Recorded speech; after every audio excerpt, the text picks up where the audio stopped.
ఈ సంవత్సరం ఒక ఎకరాకి 4,200 రూపాయల్ని రెగ్యులర్గా ప్రతి రైతుకి ఇక్కడ ఆయిల్ ఫామ్ పండిస్తున్న ప్రతి రైతు ఖాతాలో రైతు విత్తనం కొనుగోలు చేసిన మరుక్షణం నుంచి పంట చేతికి వచ్చేంత వరదాకా ప్రతి సంవత్సరం ప్రతి ఎకరాకి 4,200 రూపాయల్ని రైతుల ఖాతాలో వేస్తుంది. పడకపోతే అది మీ తప్పది, మీ జిల్లా ఇన్ఛార్జిగా పనిచేస్తున్నటువంటి ఆయిల్ ఫెడ్ అధికారి తప్పు. ఆయిల్ ఫెడ్ అధికారి సిద్దిపేట ఇన్ఛార్జి గారు ఎవరైనా ఉంటే దయచేసి జిల్లా కలెక్టర్ గారు కొంతమంది రైతన్నలకి 4,200 రూపాయలు పర్ ఎకర్ రాలేదంట, ఆ వివరాలు సేకరించి 22వ తారీఖు రోజు ముఖ్యమంత్రి వచ్చేసరికి ప్రతి రైతుకి ఏ రోజు ఏ తారీఖున ఎన్ని డబ్బులు పడ్డాయనేది స్టేజ్ మీద మీరు చదివి చెప్పాల్సిందిగా నేను ఈ సందర్భంగా విజ్ఞప్తి చేస్తూ ఉన్నాను. ఎందుకంటే తెలంగాణలో ఆయిల్ ఫెడ్ అనేటువంటిది సంస్థ గత 5 సంవత్సరాల నుంచి చాలా గొప్పగా పనిచేసి డబ్బులు లేకుండా ఇబ్బందులలో ఉన్నటువంటి స్థితులలోంచి ఈరోజు సుమారు 200 కోట్ల రూపాయల్ని బ్యాంకులలో ఫిక్స్డ్ డిపాజిట్ నిధుల్ని పెట్టుకునేంత గొప్పగా ఆయిల్ ఫెడ్ సంస్థ ఎదిగింది.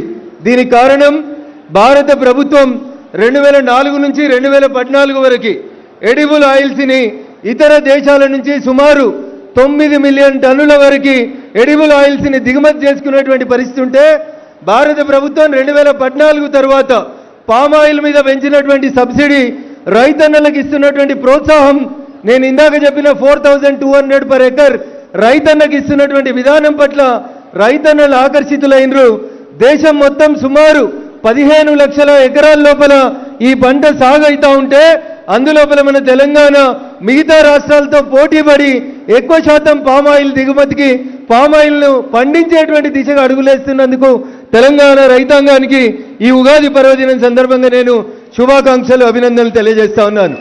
ఎప్పుడైతే 2020-21లో గౌరవనీయులు తుమ్మల నాగేశ్వరరావు గారు అశ్వరావుపేటకి ఈ ప్రాంతం నుంచి రైతుల్ని పంపండి అని చెప్పి అప్పుడున్నటువంటి మంత్రి గారు హరీష్ గారు అప్పటి కలెక్టర్ గారు అడిగితే దుబ్బాక ప్రాంతంలో ఎవరు కూడా ఈ పామాయిల్ పంట పెట్టడానికి కొంచెం హెసిటేట్ చేసినప్పుడు మొట్టమొదటి రైతుగా దుబ్బాక నియోజకవర్గంలో నేనే నా సొంత గ్రామం బొప్పాపూర్ లోపల పామాయిల్ పంటకి శంకుస్థాపన చేయడం జరిగింది.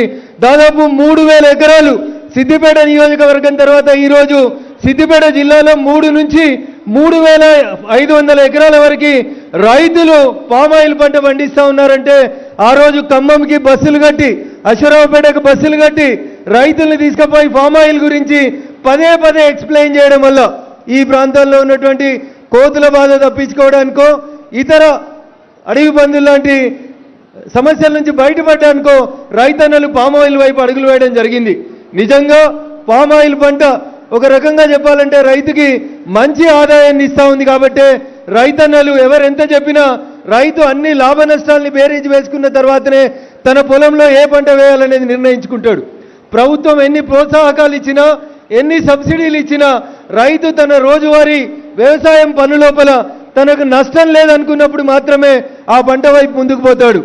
పండించిన పంటని పొలం దగ్గర నుంచి ట్రాన్స్పోర్ట్ చేసే బాధ్యతను కూడా ప్రభుత్వం తీసుకొని ట్రాన్స్పోర్ట్ ఖర్చులు కూడా ప్రభుత్వమే ఇస్తుంది. కాబట్టి రైతన్నకి మార్కెట్ పోవాలి, ఆరవేయాలి, వాన పడ్డది, రాళ్ళు పడ్డాయి, ఆగమైపోయినామనేటువంటి బాధ లేకుండా ప్రశాంతంగా రైతు 365 రోజులు ప్రశాంతంగా ఉండాలి అంటే పామ్ ఆయిల్ వైపు మనందరం కూడా నడవాలని చెప్పి మీ అందరినీ కూడా కోరుకుంటూ ఆ దిశగా గత ప్రభుత్వం ప్రస్తుత ప్రభుత్వం చేస్తున్నటువంటి పనిని అభినందిస్తూ ఎత్తేడ్చిన వ్యవసాయం రైతేడ్చిన రాజ్యం బాగుపడదు. కాబట్టి రైతన్నల సంక్షేమం కోసం మీరు మేము అందరం భారత ప్రభుత్వం ఇస్తున్నటువంటి సబ్సిడీలు ప్రోత్సాహకాలను తీసుకొని ముందుకెళ్లాలని, పామ్ ఆయిల్ సాగు దిశగా మనందరి అడుగులు పడాలని మీకందరికీ మరొకసారి ఉగాది పర్వదినం సందర్భంగా శుభాకాంక్షలు అభినందనలు తెలియజేస్తూ సెలవు తీసుకుంటా ఉన్నాను.